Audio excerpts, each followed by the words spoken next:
A day in my life as a daycare teacher here in Caramuan, day 5. Hello!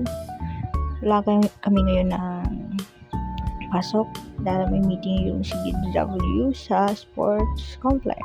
Kaya pupunta tayo ngayon doon. Kaya, tara na!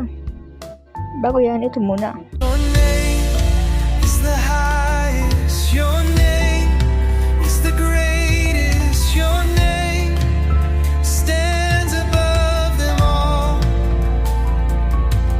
All thrones and dominions. Bago tayo pumunta sa venue, sa complex, ito muna. May share lang akong verse. Ito po yung Romans 3:10, gaya ng sulat, walang matuwid, wala kahit isa. Lahat po tayo ay nagkasala at makasalanan, kaya binigay niya nga po nga si Jesus Christ para tayo at bayaran yung mga kasalanan na gawa natin. We need Jesus in our lives.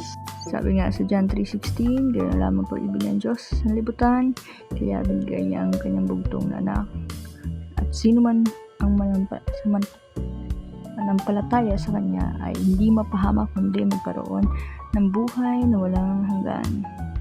If you want to have a eternal life, you should follow Jesus and praise Jesus, and Jesus will center of our lives. Ayan po, nandito naman tayo sa complex.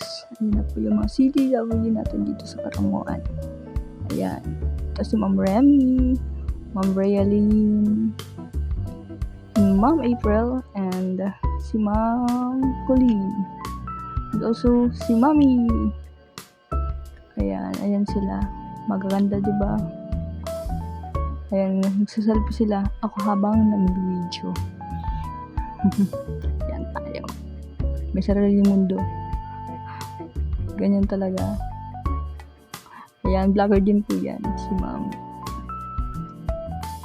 Ang taba-taba ngayon ni Ma'am April. Stress eating po daw. Sorry. Ayan, nagsisimula na po yung meeting namin about sa eating. Ayan po. Yan yung mga trabaho ng mga CDW, hindi lang po sa room. Tapos yung ginagawa namin. Sa labas din po. May meetings, may maganap. Kaya, ganun talaga. Nangyayari po yun. Hindi lang po kami nasa